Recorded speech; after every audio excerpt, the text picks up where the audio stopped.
Salam, selamat siang sahabat terkasih. Mari kita mengambil waktu sejenak untuk mendengarkan firman Tuhan dan membiarkan setiap ayat berbicara dengan lembut ke dalam hati kita. Hari ini kita akan membaca Yohanes pasal 15 ayat 1 sampai 8 tentang Tuhan Yesus sebagai pokok anggur yang benar dan panggilan bagi kita untuk tinggal di dalam Dia. Mari kita membaca dengan hati yang tenang. Yohanes 15 ayat 1. Akulah pokok anggur yang benar, dan Bapakulah pengusahanya. Sahabat terkasih, Tuhan Yesus menyatakan dengan jelas siapa dirinya. Ia bukan hanya penolong atau guru kehidupan, tetapi pokok anggur yang benar, sumber kehidupan rohani yang sejati. Bapa digambarkan sebagai pengusaha kebun, yang artinya hidup kita tidak dibiarkan tumbuh liar, tetapi dirawat, diperhatikan, dan diarahkan oleh Tuhan sendiri. Bapa digambarkan sebagai pengusaha kebun, yang artinya hidup kita tidak dibiarkan tumbuh liar, tetapi dirawat, diperhatikan, dan diarahkan oleh Tuhan sendiri. Ayat 2. Setiap ranting padaku yang tidak berbuah, dipotongnya, dan setiap ranting yang berbuah, dibersihkannya, supaya ia lebih banyak berbuah. Sahabat terkasih, Tuhan tidak hanya rindu kita hidup, tetapi hidup yang berbuah. Pemangkasan seringkali terasa tidak nyaman, tetapi itu adalah bentuk kasih Tuhan. Ia membersihkan hal-hal yang menghambat pertumbuhan kita, supaya hidup kita menghasilkan buah yang lebih matang dan berdampak. Ayat 3. Kamu memang sudah bersih, karena firman yang telah kukatakan kepadamu.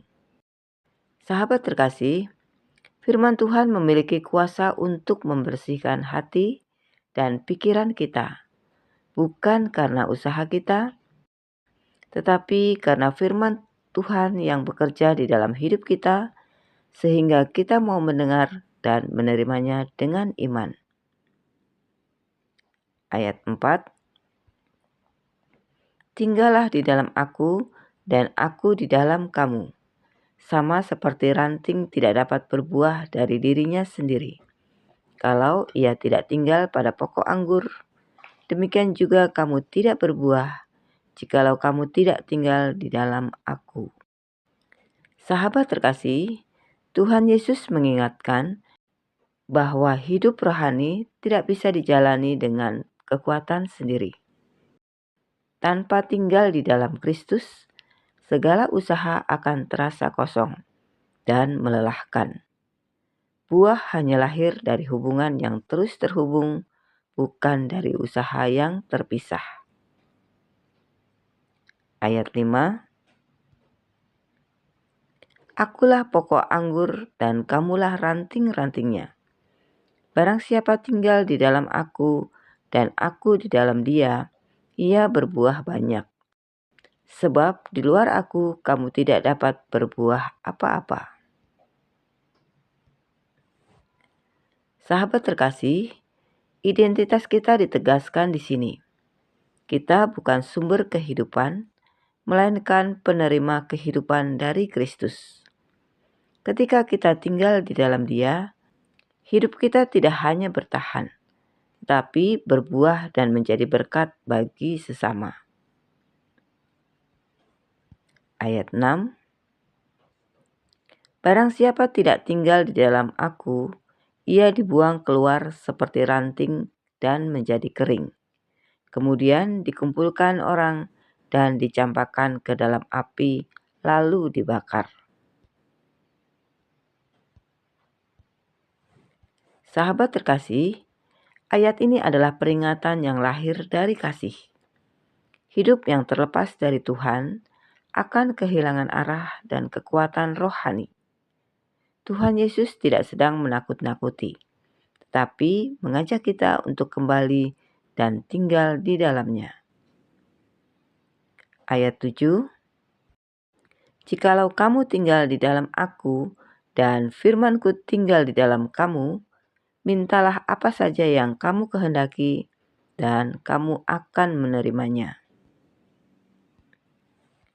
Sahabat terkasih, doa yang berkuasa lahir dari hubungan yang dekat dengan Tuhan. Ketika firman-Nya tinggal di dalam hati kita, keinginan kita pun diselaraskan dengan kehendak-Nya.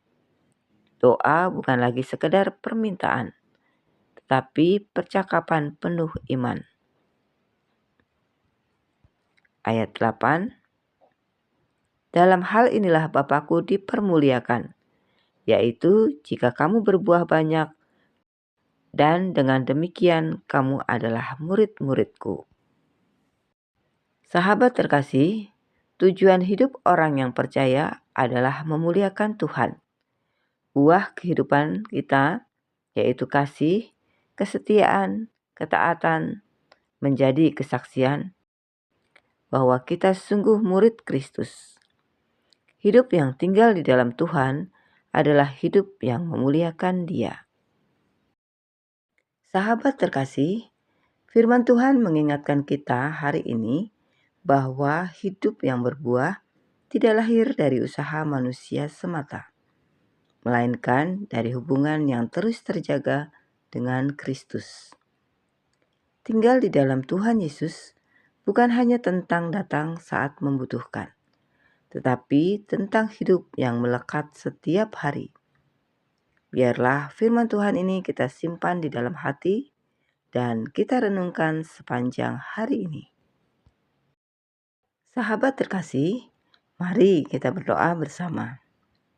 Bapa yang Maha Baik, terima kasih untuk firman-Mu yang kami dengar hari ini. Engkau mengingatkan kami bahwa Engkaulah pokok anggur yang benar, dan kami adalah ranting yang hanya dapat hidup jika tinggal di dalam-Mu. Ajari kami untuk terus melekat kepadamu, bukan hanya saat hidup terasa mudah, tetapi juga ketika kami sedang lelah dan menunggu. Biarlah firman-Mu yang kami baca hari ini tinggal di dalam hati kami, membersihkan pikiran kami, dan menuntun setiap langkah hidup kami.